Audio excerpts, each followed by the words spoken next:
In the Middle Ages, Britain was a land of wood.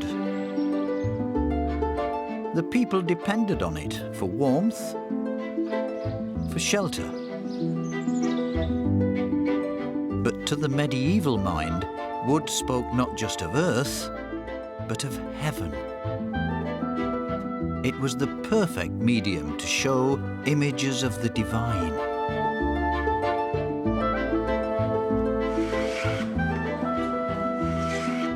This film will look at how carvers and carpenters transformed tough, gnarly oak into stunning objects to worship God.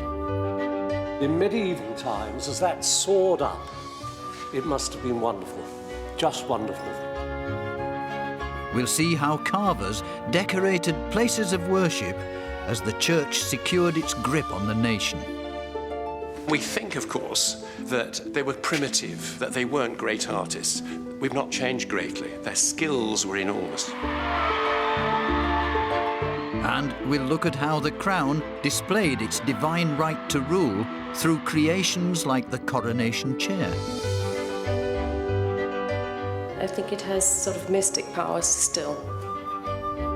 These great works were nearly all lost, laid waste by a century of incredible destruction.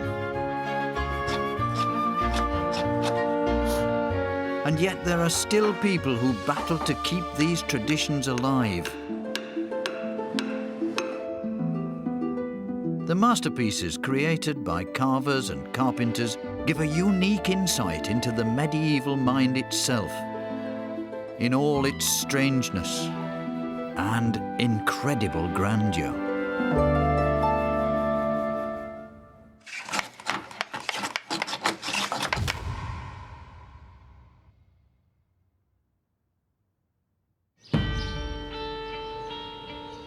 This is the story of a lost world, a world destroyed by image breakers and Puritans who wanted to return the nation to a state of godliness.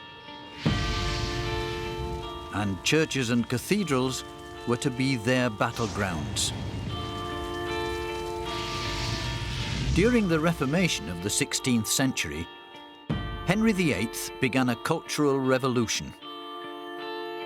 Religious imagery was stripped away, a distraction from the Word of God.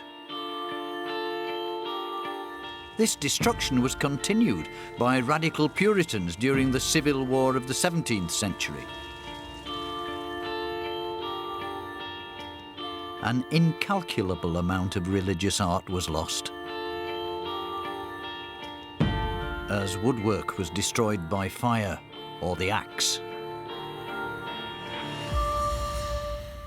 In some cases, there's a real passionate venom in the way they attacked, the Protestant reformers attacked these old images, and you hear stories of them rejoicing and building bonfires in the streets of wooden saints and dancing around them. In other cases, it's very clinical. They would destroy the absolute minimum that they needed to destroy. So you have instances of saints that have got their faces cut off, but the rest of them is left where they are. It's almost as if the victors in the battle of the faiths want to leave the conquered lying on the field of battle, wounded, mutilated, for everybody to see. And these religious convulsions mean that British medieval woodwork can now only be viewed in fragments. Because for every statue that survived, tens of thousands did not.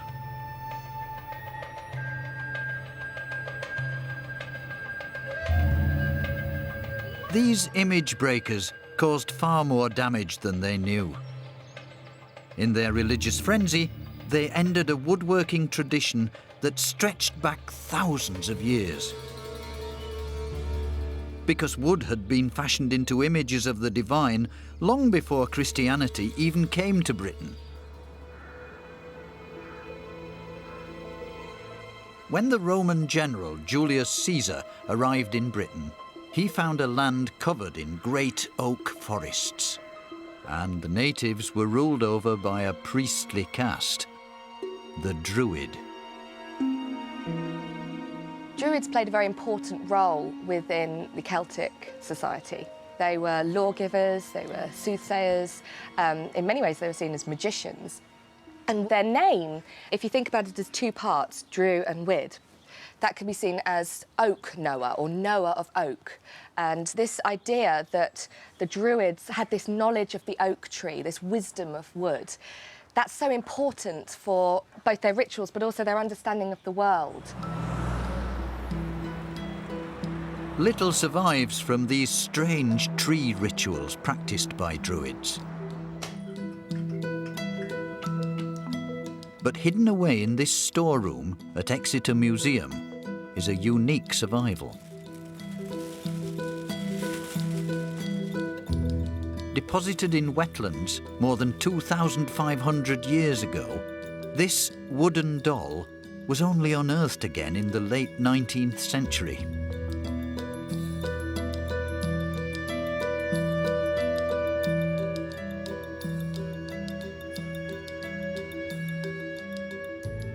So we've got a little figure carved from a branch of an oak tree when the wood was green, so fairly fresh.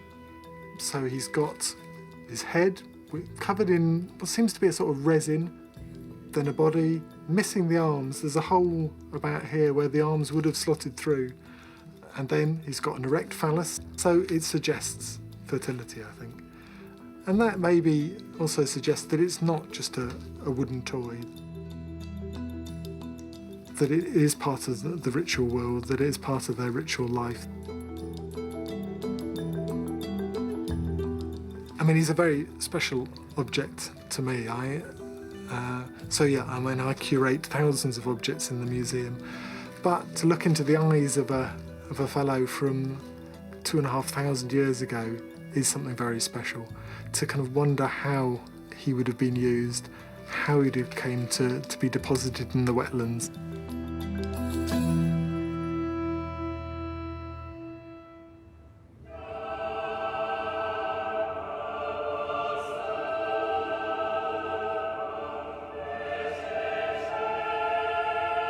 The nature gods of paganism were gradually banished by the coming of Christianity. In the 6th century, the Pope in Rome dispatched St. Augustine to our shores, who converted King Ethelbert to Christianity. With this great symbolic moment, you might think that nature worship would come to an end. But one of the reasons people on these islands adapted to Christianity was its links to wood. Wood is important within the Christian religion, partly because of its Old Testament heritage. In the book of Genesis, of course, the most important event takes place when Adam and Eve eat from the tree of knowledge. And that brings about the original sin.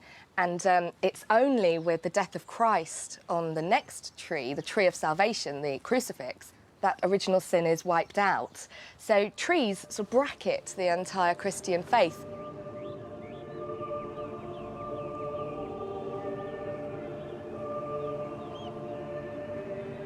The very earliest forms of worship were often a kind of tree worship. They took place in groves of trees, and as building began, columns were built out of wood. So when you look at a space like this one, and you look down the rows of columns, you can imagine them as rows of trees, and you can imagine yourself standing in one of those sacred groves.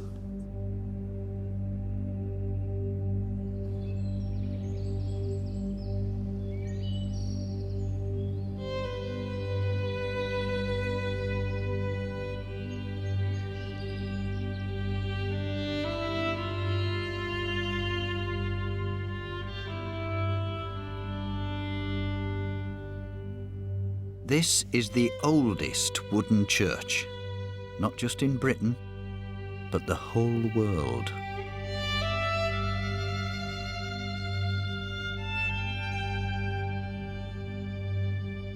It still has its original timber walls, dating from 1060 AD, 6 years before the Norman conquest. Since its inception, the church has evolved into a celebration of the role of wood in Christianity. It has an oak-covered Bible, created from the same ancient wood as the walls, and a grand 18th century carved eagle lectern.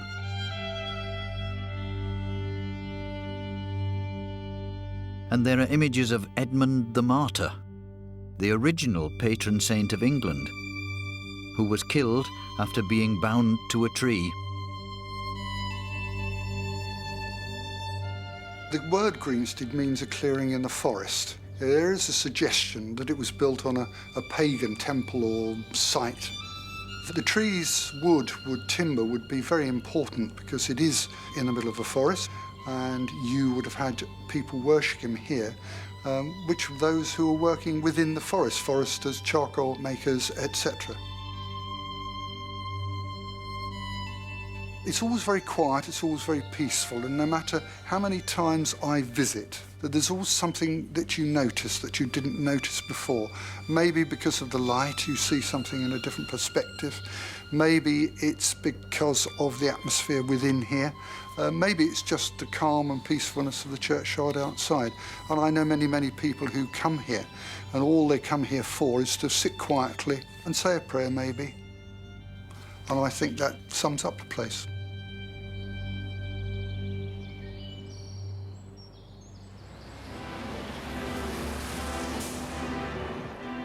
But for all the triumph of Christianity, it seems as if people weren't quite ready to abandon the ancient tree myths. You can still find traces, even within a great Christian place of worship. In Sheffield Cathedral is a collection of faces merged with foliage. The infamous Green Man.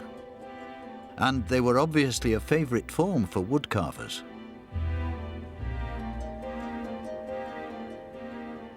I think that you can see in the Green Man the artist's response to nature, because some green men are screaming and some green men are laughing, and it feels like the person who's created them is putting something of their own response to being surrounded by forest or marshes or whatever, as they would have been in those days, into the Green Man itself. The great majority of green men are pretty blank.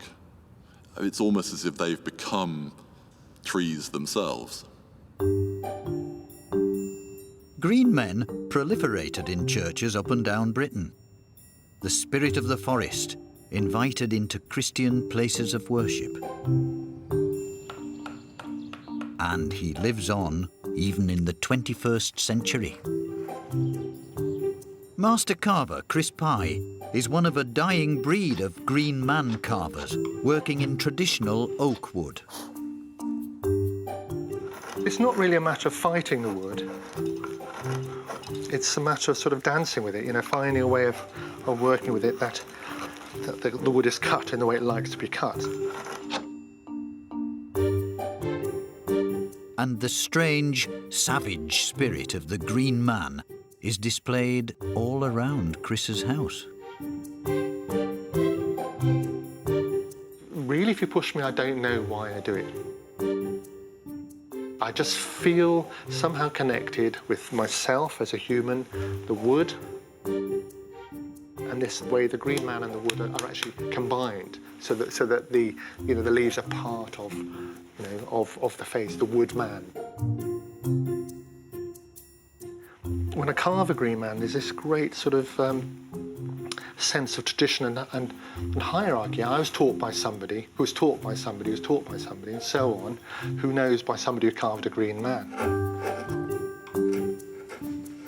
And Chris uses the same tools and techniques as those early carvers who created the first Green Men. A very typical carving tool. It's probably about 140 years old, I think. It's still able to be used, and it will be used for another, several generations.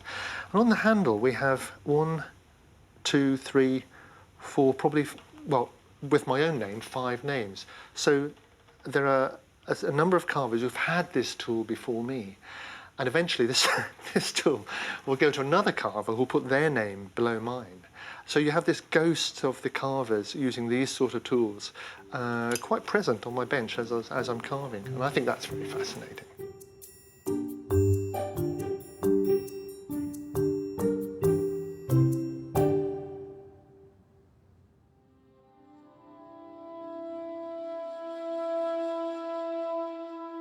While the Green Man was generally seen as being passive and benign, he did have a more violent brother, the Wild Man of the Wood. This intimidating figure was originally a bracket or support on a medieval house, a warning to keep your distance. The bracket depicts a wild man standing with his club. He's standing on top of a grotesque, dog-like mask. He's literally under his heel. And the wild man is a fascinating character in medieval culture. He's known from at least the 12th century and probably long before. And he is a symbol of strength, of virility.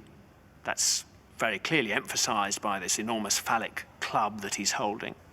He's a symbol of unreasonable urges. He symbolizes, too, the natural life force that is running through trees. And it's particularly fascinating to remember that a bracket like this would have been carved from green or unseasoned timber. So, as it were, the life force in the timber has been converted into this wonderful figure.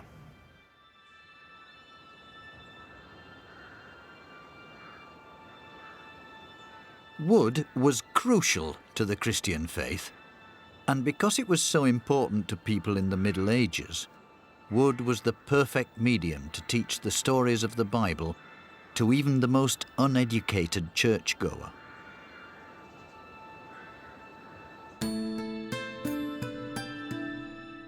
One of the most important biblical figures for medieval worshippers was the Old Testament figure of Jesse, who was always depicted at the base of a tree. He was seen as the root of Christianity, the start of a royal line that would eventually lead to the birth of Jesus Christ. In medieval society, your bloodline was all important, and Jesse was proof that Jesus came from noble stock. And on the English-Welsh border, Jesse was to take on a truly remarkable form.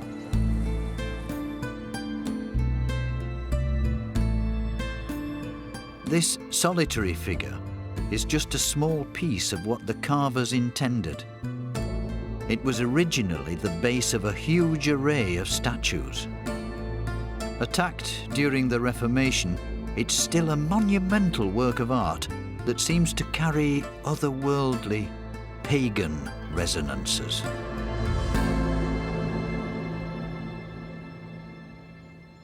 It's the recumbent figure of Jesse, who was the father of David. It's the visual aid for Christianity, because that piece going up there actually continued with figures on either side to represent all of the forebears of Joseph, who was the father of, putative father anyway, of Jesus. And it showed all of this lineage, and it was to fulfill the prophecy in the book of the prophet Isaiah that when the Messiah comes, he will be of the house of David, the stem of Jesse. So for an illiterate population, this was him telling them what it was all about. And you will see this sort of indent here where there would have been a jewel.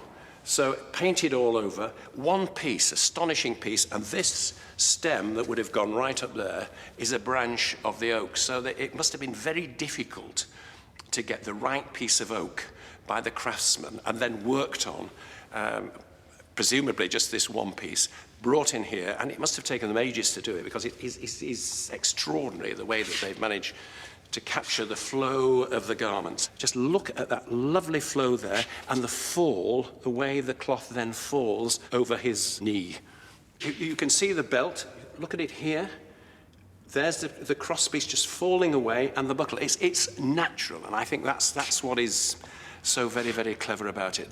And we think, of course, that they were primitive and crude. There's that general feeling of people that they weren't great artists.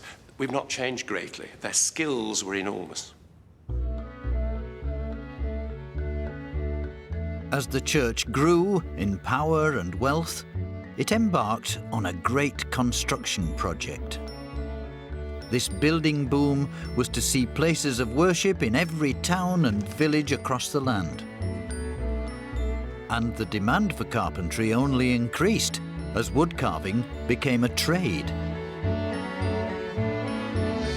As early as the 13th century, a carpenters' guild was set up to ensure the quality of their work. There was a strict hierarchy in place, with labourers at the bottom doing all the wood preparation, apprentices and journeymen carvers in the middle creating more detailed work. But at the top was the great figure of the master carpenter. Master carpenters were gentry. They were highly respected men who travelled widely from commission to commission. I think these craftsmen were highly respected artisans, well paid comparatively, but unlike our image of 20th century artists, the work they were doing was not self-expression, to put it like that. They were providing a product. And there's one place these craftsmen wanted to work. East Anglia was one of the richest areas of medieval England because of its thriving wool trade. The most prosperous people in the region spent their money on creating and furnishing magnificent churches that both honoured God and their generous donors.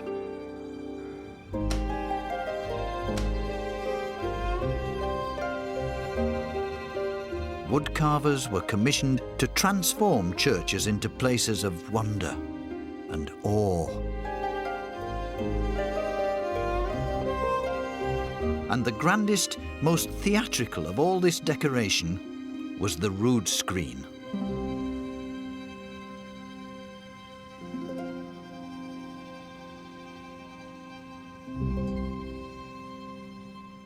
Rood screens separated off the main body of the church where the congregation was from the place where the action was, from the priests who were performing the mass.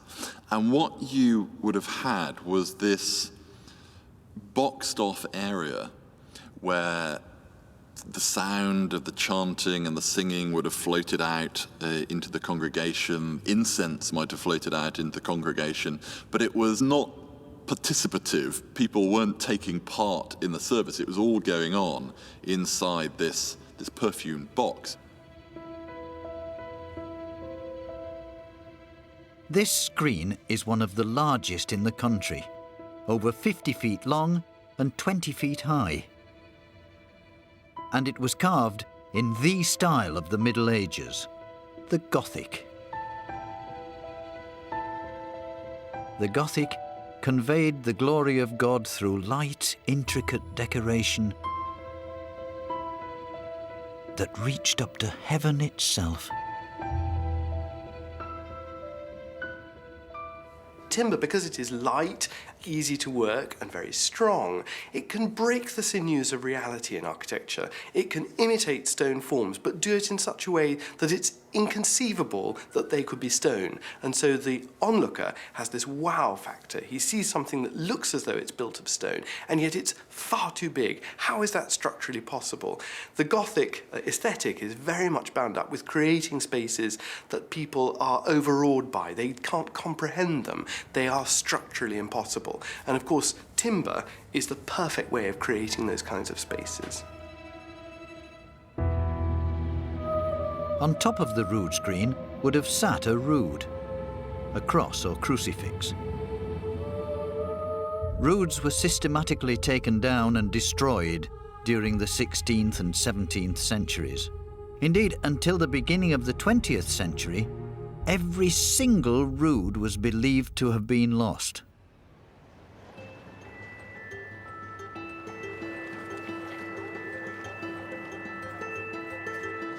But in 1912, a remarkable discovery was made.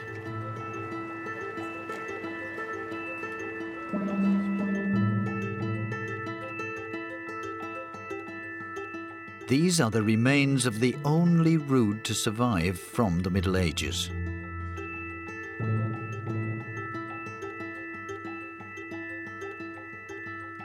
It was discovered in the walls of a church in Gloucestershire. I think it speaks very powerfully about the way that people valued these images, and that somehow, when you're looking at, from a medieval perspective, when you're looking at an image of Christ dead on the cross, all of the kind of religious emotion that stimulates as you gaze upon it, I think we can't really underestimate how deep that went, you know. I mean, it is an extremely beautiful piece, and there is something very particular about the quality of wood that animates these sculptures and makes them lifelike. There's a degree of naturalism in this, I think, particularly in the way that death is rendered, that I think probably did create strong connections with the congregation.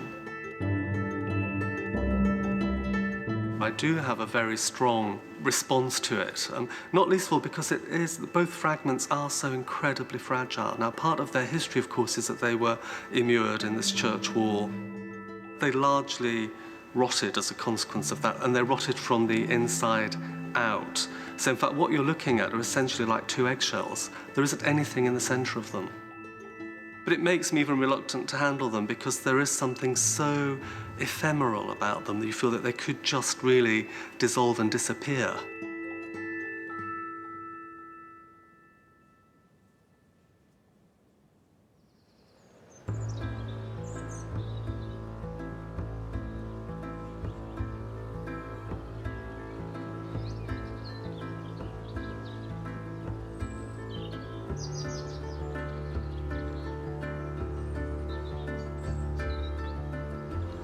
Lawrence Beckford is working to restore a lost rood screen. These 16th century panels were originally from a Devon monastery. They were dismantled and removed during the Reformation. They only survived because they were reincarnated as a chimney piece in a local stately home.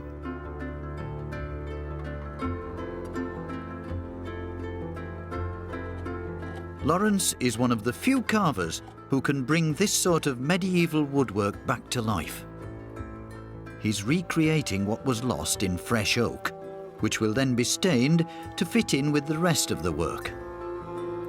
And Lawrence has a special affinity for rood screens.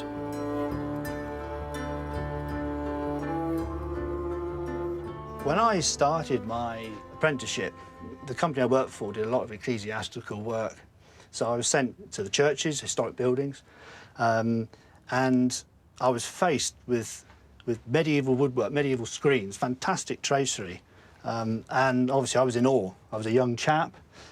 I saw this wonderful, wonderful carving, full of life, full of vigour, and I thought I'd love to work on screens like that. When you work on a piece of original medieval woodwork, you have to really study the tool marks, the way the lines flow, and you start to learn how free those carvers were. I think many people think, you know, they were maybe at a bench and they were being told exactly what to do, and I don't believe that. I think they were very free. They were allowed to express their inner feelings, and that's what I can see in the woodwork now. So as I work on those pieces of carving, I almost get a feel of what they may have felt. And I have to feel that, I think, because I need to put that into my work. Otherwise you'll see a huge, huge difference. Over the years of carving, it's become part of me. And I don't know what I would do if I didn't carve now. It's really, really in me. And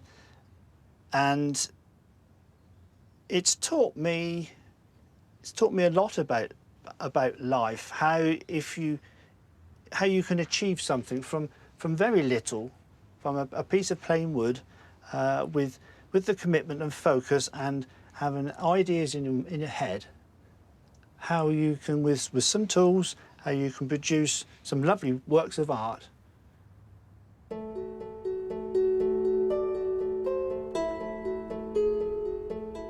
As well as roods and rood screens, medieval carvers became masters at enriching the performance of sacraments within a church.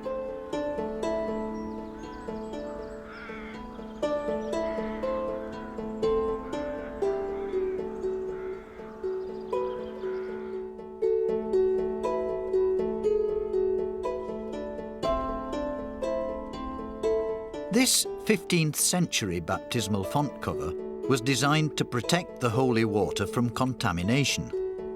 Some said even from theft by witches.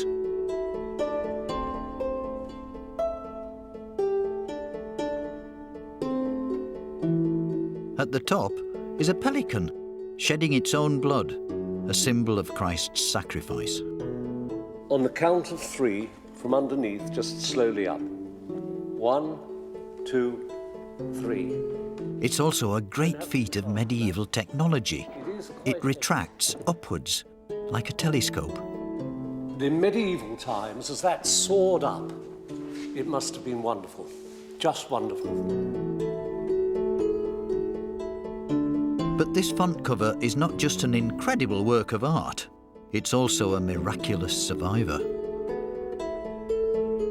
During the English Civil War, it attracted the attention of the radical Puritan William Dowsing, who led a troop of image breakers through East Anglia.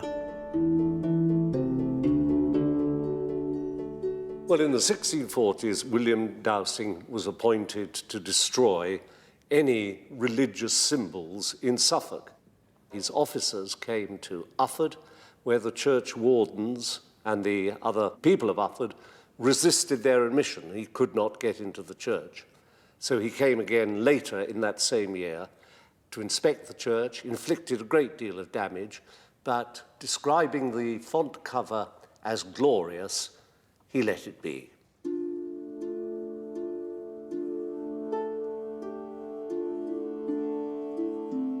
The font cover is just very special to everyone in Ufford, and the children and grandchildren of people who have lived here come back to be christened here. It's difficult to describe the emotions which the font cover creates. It's just part and parcel of the heritage of the people of Ufford, and I think we all feel that. Gives us a sense of pride, which is probably a great sin.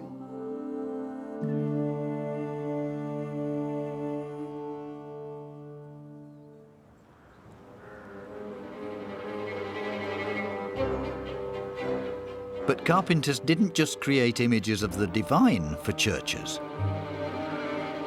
They could also conjure up visions of damnation.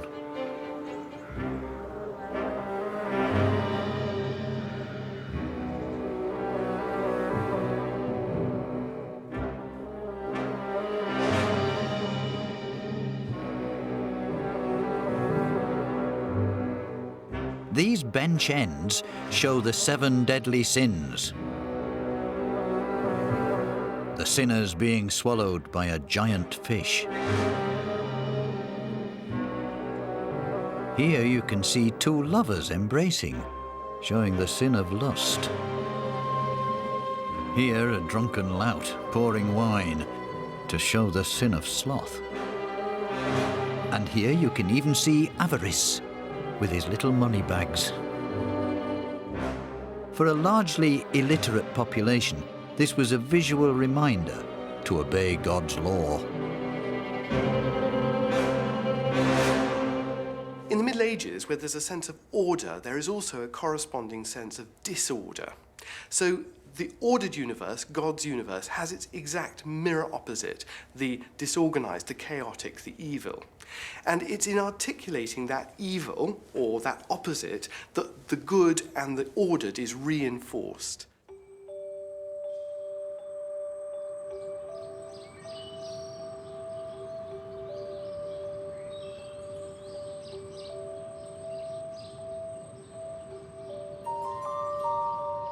The practice of carving bench ends almost came to an end with the Reformation.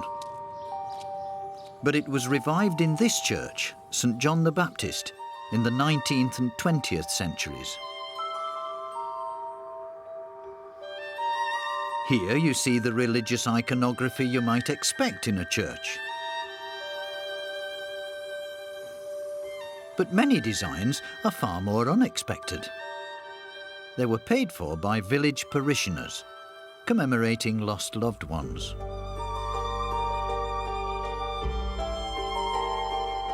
This bench end was for a stonemason, showing his mallet and chisel.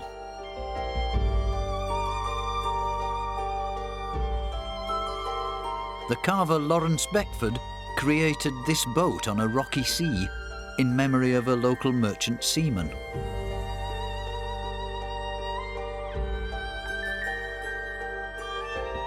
And this intricate foliage scene for the rector's wife who died in the early 90s.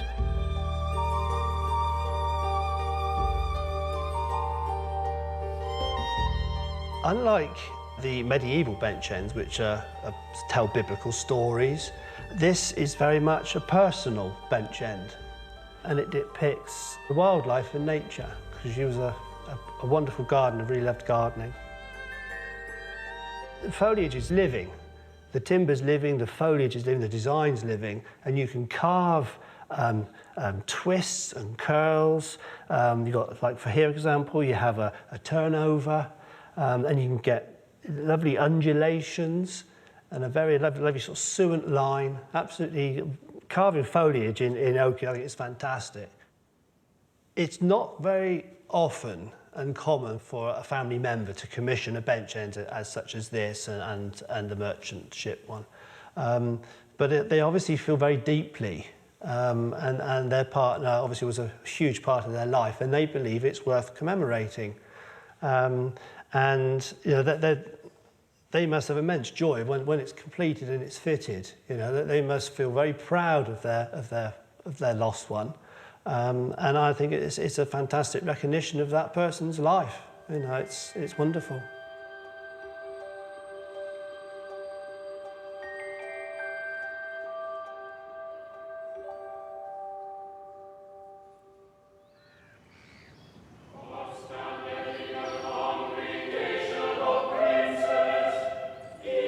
As the church grew more powerful, so did the pride and ambition of some of its priests. A great cathedral was never just about the glory of God. It was also the seat of bishops, who were princely figures with great power and wealth at their disposal. Much of the splendour of Exeter Cathedral is because of the extravagant and rather proud Bishop Walter de Stapledon. In the early 14th century, he was given the bishopric of Exeter. A year's revenue from the cathedral was spent on a great feast to celebrate his enthronement.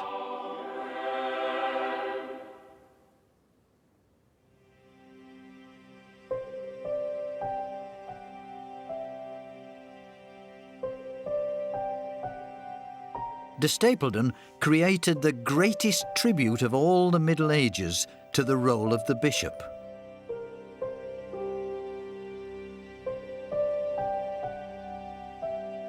A special place within the cathedral reserved just for him, where he would sit in splendour before his congregation.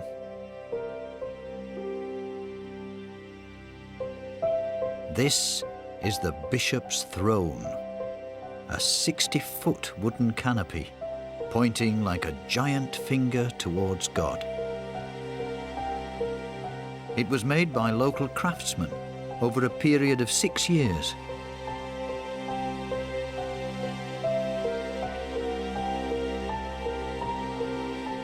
Almost hidden in this grand confection is the Apostle St. Peter, the first bishop of Rome, showing the bishop's role had a direct link to Christ himself. The throne looks splendid now, because in early 2012, John Allen and Hugh Harrison led the restoration of this masterpiece. The throne was covered in scaffolding, which allowed them to explore areas even the bishop wouldn't have seen. Oh. There we go.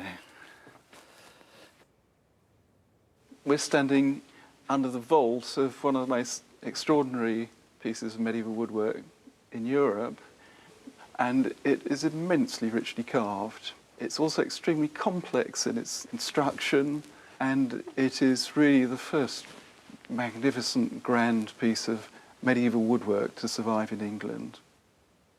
They carved it with such verve that you can still see the chisel marks. In fact, one of the carvers, he had a nick in his chisel, and you can actually see the little lines where the wood isn't cut because of the nick in the chisel. And you can think, you know, he must have been not very happy and had to send his chisel back to the blacksmith probably the next day to get the nick taken out of it. Well, I think everyone knows this is a great masterpiece. It's one of the most famous objects in medieval art in England. But somehow when you get up to it and you see the sheer amount of work in it and the sheer panache of it all and the fantastic quality and the complexity of it, it just takes your breath away, doesn't it, that they achieved? Yes, absolutely superb. Yeah.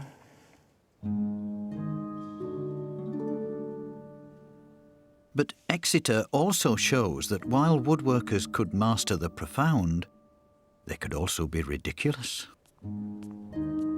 Far away from the gaze of the congregation, hidden under the choir stalls, are some rather daring carvings.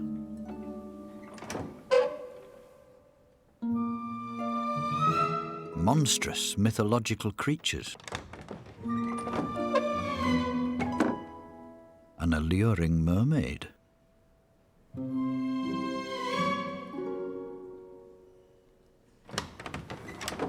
A centaur firing an arrow. These remarkable objects are called misericords, places to rest during prayer. It comes from this idea of the seat of mercy, but because the seat was actually underneath the bottom of somebody, you couldn't really have sacred depictions there. It's amazing some of the scenes that survive on these misericords. Wood, of course, was just a cheap material.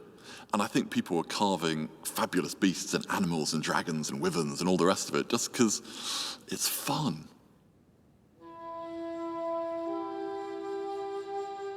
And from down below to on high, carvers would create elaborate decoration, insisting on perfection, even though no human eye would really be able to see it. One way of beautifying your cathedral was to create a great boss to cover over the joins where the ribs in the ceiling meet. This amazing chunk of oak is one of the oldest objects in our collection, made at the very beginning of the 14th century.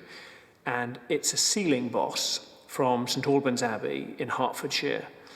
What we have in this swirling and complex design are leaves curling around, and out of the leaves springs forward the head and claws of a lion that is grasping a bone in its jaws.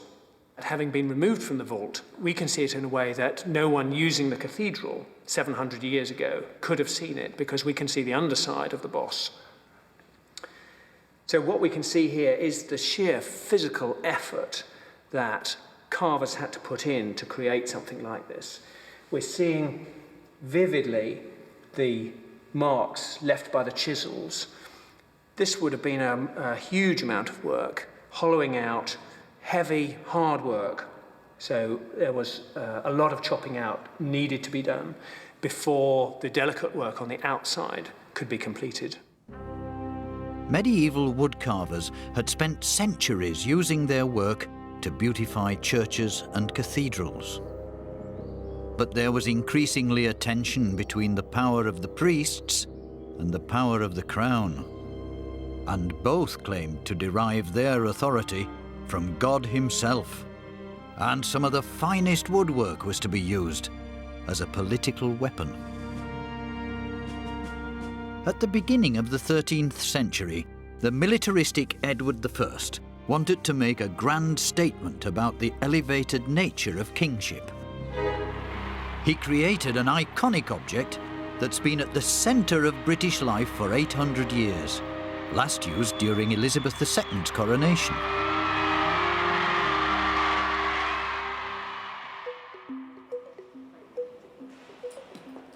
Edward's coronation chair, which has crowned monarchs since the Middle Ages, recently underwent restoration in Westminster Abbey by the conservator Marie-Louise Sauerberg.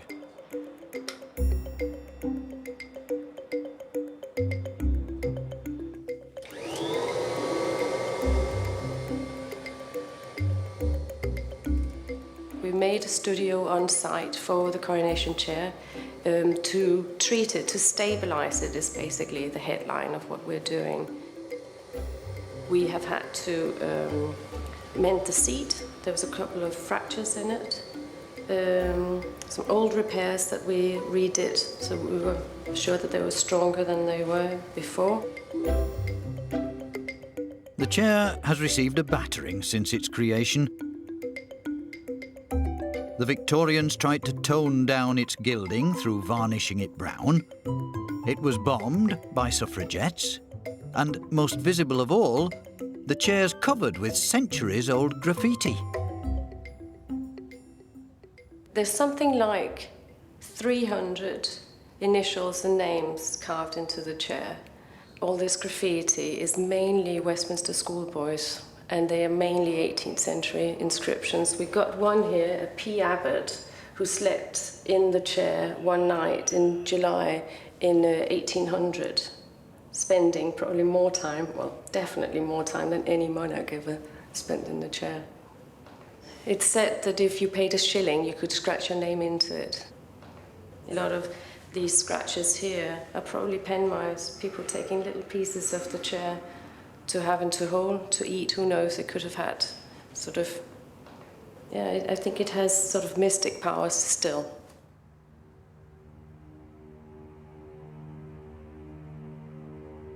One of the earliest monarchs to receive his coronation on the chair was Richard II in the late 14th century.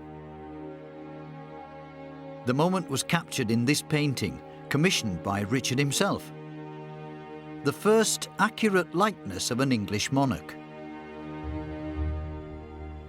Richard was the first king to insist on being the sole ruler in the kingdom, with the nobility obeying him absolutely. He demanded to be called Royal Majesty, a new invention, and for his subjects to bow the knee in his presence. But he made his greatest statements about his belief in his omnipotence through art.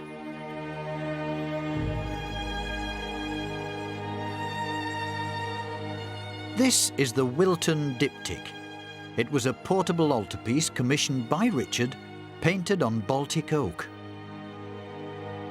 It was Richard's attempt to show he was anointed to rule by God himself. Here you see Richard receiving the flag of England from an angel before Jesus and Mary. All of the angels are wearing Richard's emblem, a white heart. And angels were to play a special role in the signature artwork of his reign. In 1393, Richard's master carpenter, Hugh Herland, sailed 660 tons of oak down the Thames in great barges from Surrey. This wood was to be used to remodel Richard's palace at Westminster.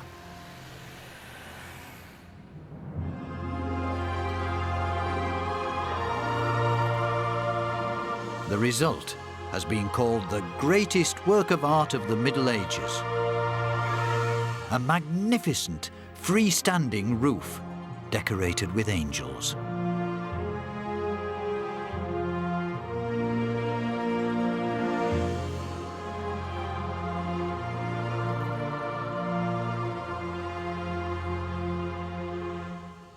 The span of that roof is over 60 feet, and there simply weren't oak timbers that could span that space. What Hugh Herland did instead was created a kind of joisting structure that allowed the roof to be covered in 2 stages. It's a structure called a hammer beam.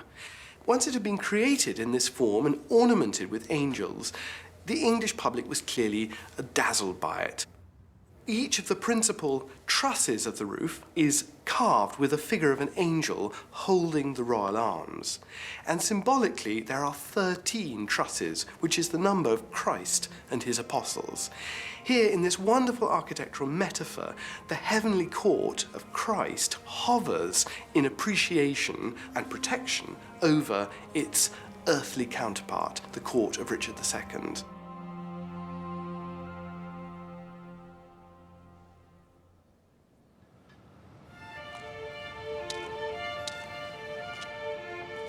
The increasing ambitions of the monarchs inevitably led to battles with the other power in the land, the Church. The uneasy relationship between the two unravelled in the 16th century under the reign of King Henry VIII. Henry saw the wealth and influence of the Catholic Church in Rome as an obstruction to his own power. He was the first monarch to declare that he should be the head of the Church of England. And this schism is all revealed in one remarkable object.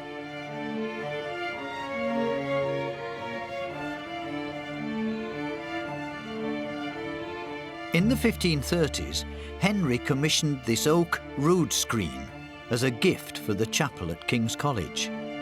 In a break with tradition, it was carved in the continental Renaissance style.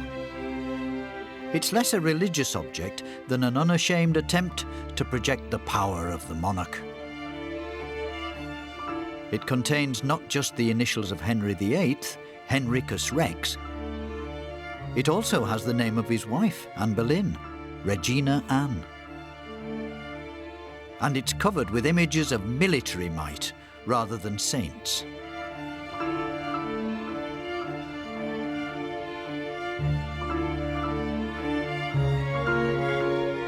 This was one of the last rood screens to be erected in Britain. The effect of the union of Henry and Anne unleashed the turmoil of the Reformation, and the many wonders created by woodworkers over the centuries were now about to be destroyed.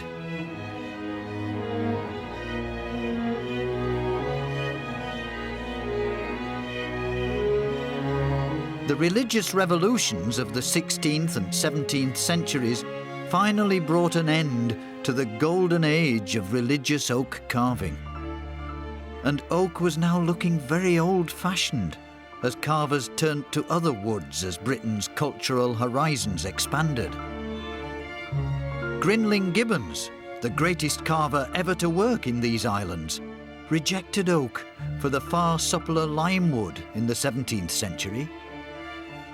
And in the 18th century, craftsmen like Thomas Chippendale used mahogany from the West Indies.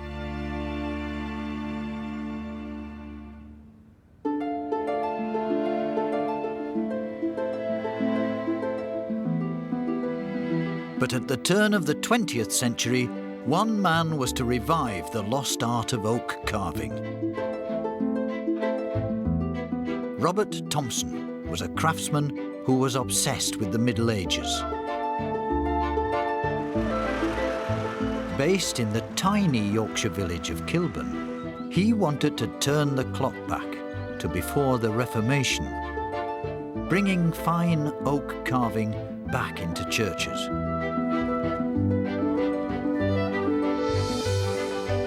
But Robert also introduced a delightful twist that would capture people's imaginations. He was to become famous in Britain and across the world as the Mouseman of Kilburn.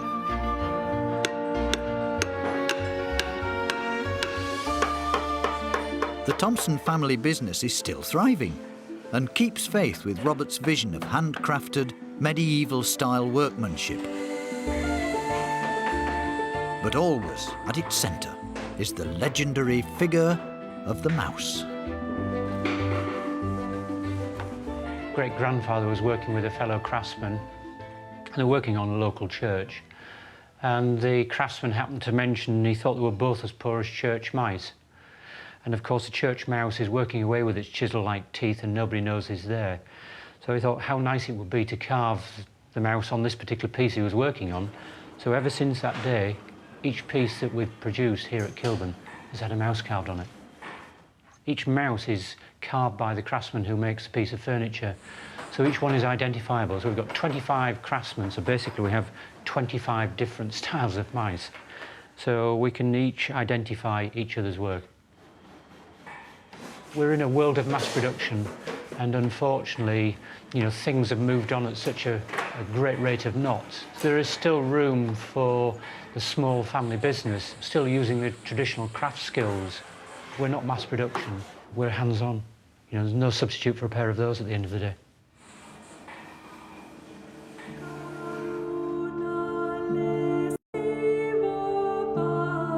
The wonders of the Middle Ages can still be glimpsed in our churches and museums.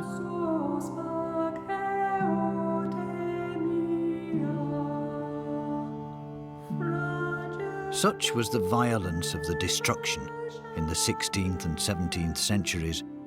It can only ever be a small taste of this lost world.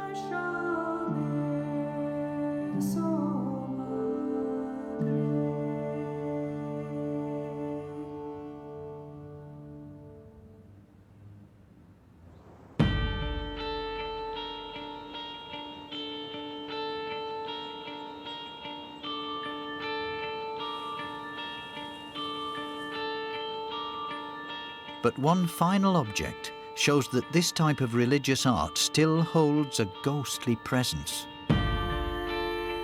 In the 16th century, this church was attacked by Protestant reformers.